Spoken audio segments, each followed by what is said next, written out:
اچھا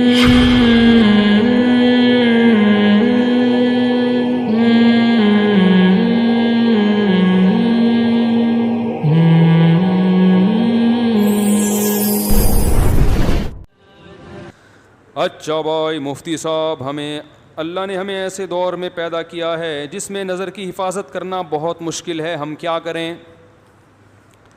دیکھو، اگر مشکل کام ہوتا تو آپ نظر جھکانا چاہتے تو کوئی بیرونی طاقت آپ کو یوں منہ کرتی، دھڑام سے اوپر کرتی، اور آپ کہتے ہیں میں یوں منہ نیچے کر رہا ہوں مگر ہو نہیں رہا، میری کمر اکڑ گئی ہے. پھر آپ کہتے کہ گردن جھکانا بھی مشکل اور نظر جھکانا بھی، بولو بھائی، مشکل. دیکھو، جو نظر کی حفاظت کرنے والے ہوتے ہیں نا، جتنا گندا ماحول ہو یا اچھا ماحول ہو، ان کی صحت پہ کوئی فرق نہیں پڑتا. جو ٹھرکی ہوگا 24 گھنٹے میں ایک عورت نظر آئے گی، اس کو بھی دیکھے گا، بلکہ زیادہ گھور کے دیکھے گا کہ صبح سے کوئی گاہک نہیں ملا. جب یہ لاک ڈاؤن ہوا تھا، لاک ڈاؤن، ایک مجھے مچھلی والا نظر آیا، اپنی ٹوکری میں مچھلی لے کے سائیکل پہ گھوم رہا ہے. سب بند کر دیا گورنمنٹ نے. میں نے اس سے پوچھا خیریت، تم اکیلے کیسے گھوم رہے؟ پولیس والوں نے پکڑا نہیں؟ کہہ رہے پکڑا تھا. پولیس والے نے بولا یار صبح سے ایک کسٹمر بھی نہیں آیا، 500 روپے دے دے، ناشتہ بھی نہیں کیا ہم نے، 500 روپے دے دے، ناشتہ بھی نہیں کیا اور نکل لیں یہاں سے. کہہ رہے میں نے 500 روپے دی، اب میں آرام سے مچھلی بیچ رہا ہوں. تو ٹھرکی آدمی کو سارا دن میں ایک عورت نظر آئے گی، اس کو دیکھے گا. اور جو نظر جھکانے والے لوگ ہیں وہ سینکڑوں گزر جائیں ان کے سامنے سے، یہ ایک گزرے، ان کی صحت پہ کوئی فرق نہیں پڑتا. انہوں نے نہ اس کو دیکھنا ہے نہ اس کو. کہہ رہے یار اللہ نے میرے لیے میری بیوی کو پیدا کیا، ختم. تو یہ کام مشکل جب ہوتا جب آپ گردن جھکانا چاہتے اور ادھر گردن میں فریکچر ہونے کا خطرہ ہوتا، یہ اکڑ جاتی گردن.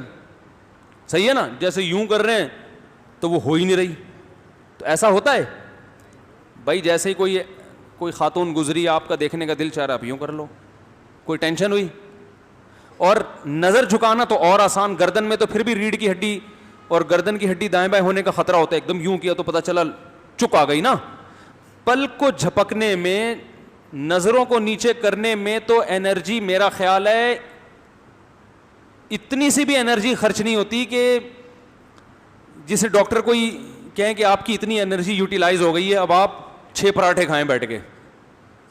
کہ آپ نے چونکہ پلکیں جب نیچے جھکائی ہیں تو اتنی زیادہ آپ کو طاقت لگانی پڑی ہے کہ اب جب تک 6-7 پراٹھے نہیں کھائیں گے، آپ کی جو انرجی سرو ہوئی ہے یا یوٹیلائز ہوئی ہے وہ اب ریکوری نہیں ہو سکتی. ایسا بھی نہیں ہے.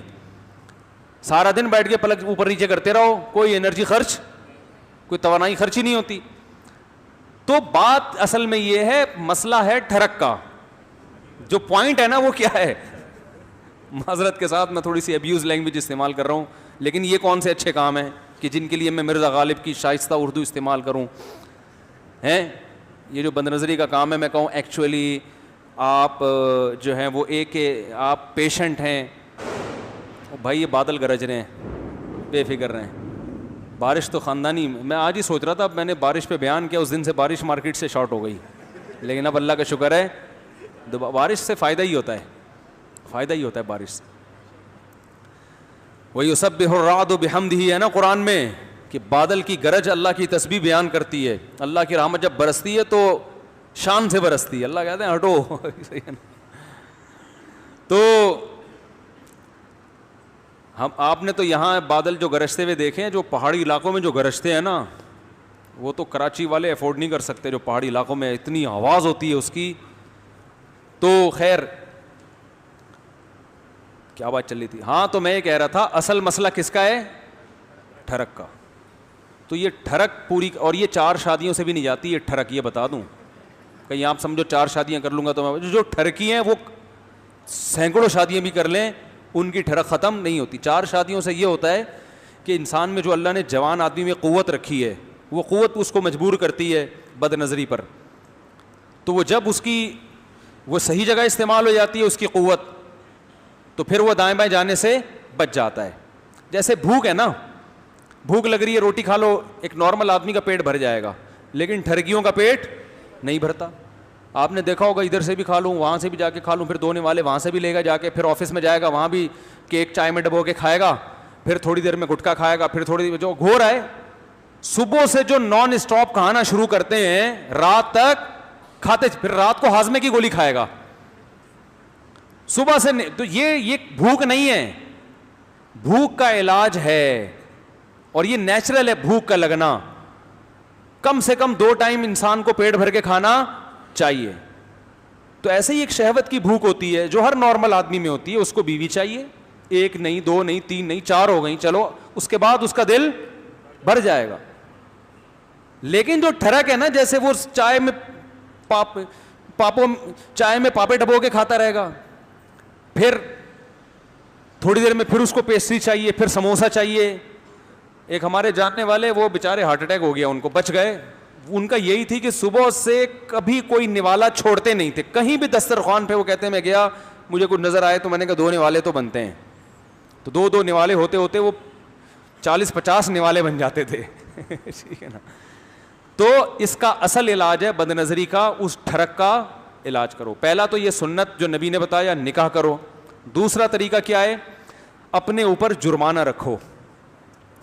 ایک دفعہ بھی بد نظری کی تو اتنے پیسے صدقہ کروں گا.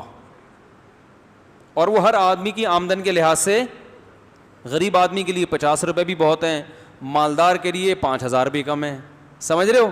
تو جب تک اپنے آپ کو سزا نہیں دو گے, جب تک انسان خود اپنی ٹھکائی نہیں کرتا, کوئی معاشرہ تھوڑی کرے گا اس کی ٹھکائی. تو کیوں انٹی کو دیکھ رہا تھا, ایک ابا ہوتے تو چلو ٹھکائی بھی لگا دیتے.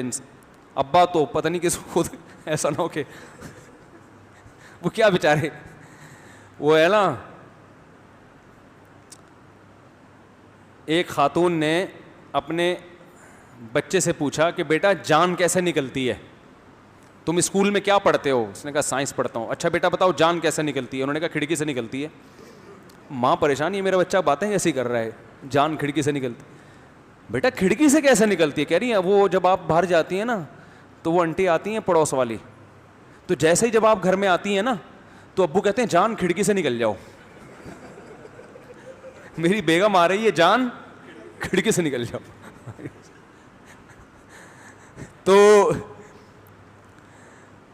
تو بچے کے دماغ میں یہ ہو گیا کہ جان کہاں سے نکلتی ہے, کھڑکی سے نکلتی ہے. تو یا تو ابا تھپڑ لگائیں گے, اور ابا بھی اگر جان کو کھڑکی سے نکال رہے ہیں وہ کہاں سے تھپڑ لگائیں گے. تو باپ کنٹرول کرے, بھائی کنٹرول کرے. آج کل کنٹرولنگ پاور ہی ختم ہو گئی. پھر 24 گھنٹے کون سر پہ مسلط رہے گا. پھر فیس بک اور یوٹیوب پہ تو بہت زیادہ بد نظری ہو رہی ہے. تو میرے بھائی آخرت کو سامنے رکھ کر اپنا علاج اب خود ہی کرنا پڑے گا, کوئی اور آپ کا علاج نہیں کرے گا. یعلم خائنۃ الاعین, اللہ فرماتے ہیں وہ جانتا ہے تمہاری آنکھوں کی خیانت. اور اس زمانے میں نظر کی حفاظت کا ثواب بھی بہت ہے, کیونکہ نگرانی کرنے والا کوئی نہیں ہے. تو اللہ کہے گا صرف میرے خوف سے کر رہا ہے. تو اس لیے جب پہلے تو کوشش کرو بچنے کی, چیلنج کرو کہ 40 دن تک کسی غیر محرم کو نہیں دیکھوں گا میں.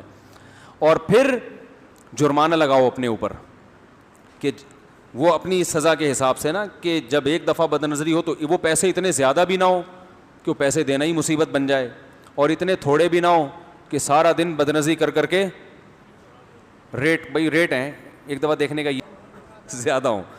تو اس طرح سے انشاءاللہ آہستہ آہستہ عادت پڑ جائے گی چھوٹنے کی.